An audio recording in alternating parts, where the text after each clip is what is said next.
Rembang 3 Februari 2023. Ini masih ngecat. Ini masih ngecat dengan Mas John ini untuk pewarnaan bawah ya.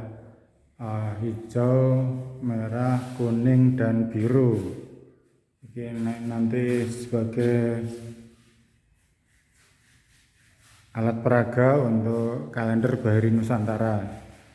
Kita mulai misalnya dengan merah ya. Merah ini melambangkan Juni.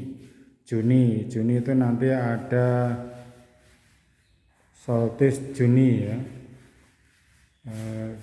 Itu tempat ketika matahari di utara. Karena itu maka merah ditaruh di utara. Akan banyak kekeringan dan kebakaran ya.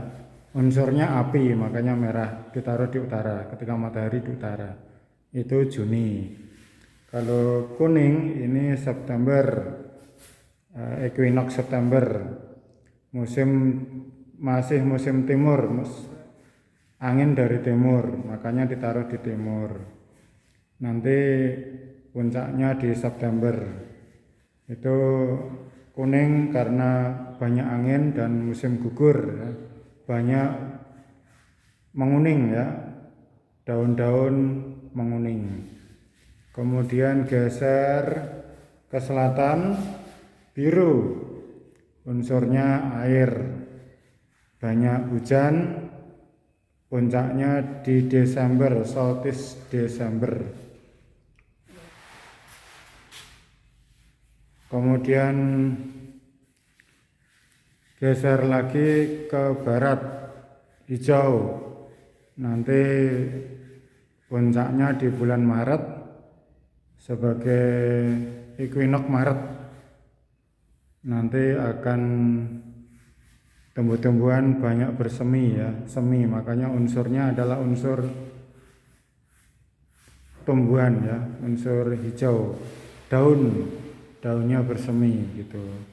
Itulah kira-kira nanti pelajaran dasar yang ditaruh di dekorasi kelas ya, sehingga anak-anak mengerti musim, mengerti jadwal alam, sehingga bisa menyesuaikan pekerjaannya mereka nanti.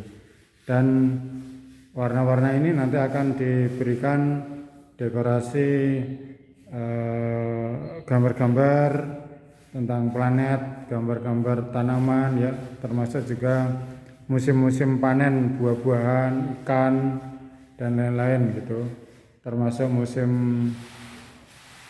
yang melibatkan hewan-hewan gitu.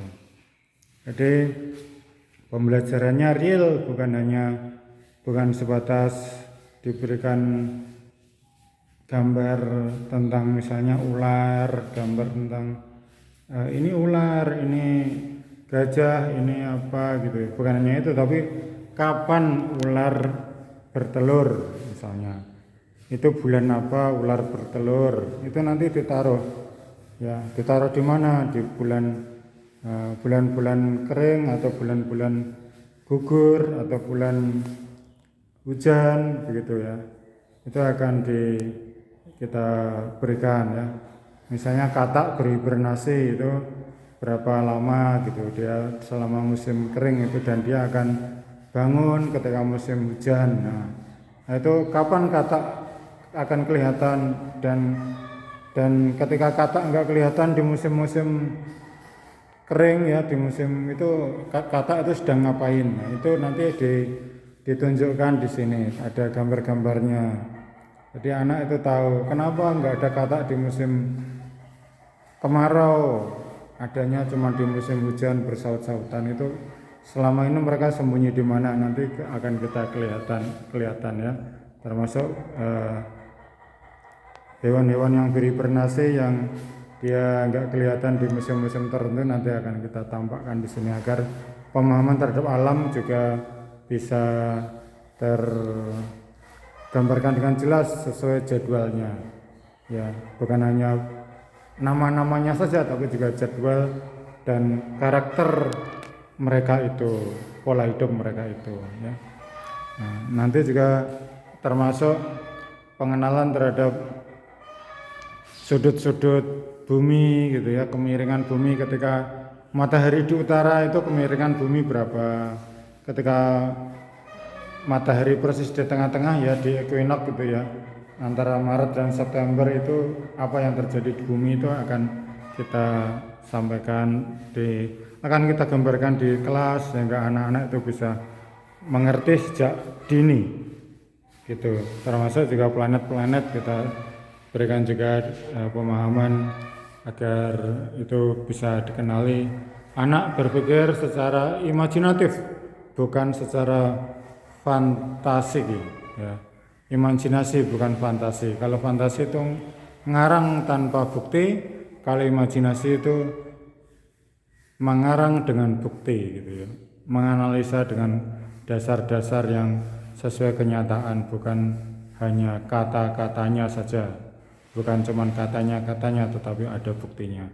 Gitu anak-anak kita dengan metode Montessori akan kita berikan pembelajaran yang berdasarkan fakta yang nyata adanya. Oke, bismillah.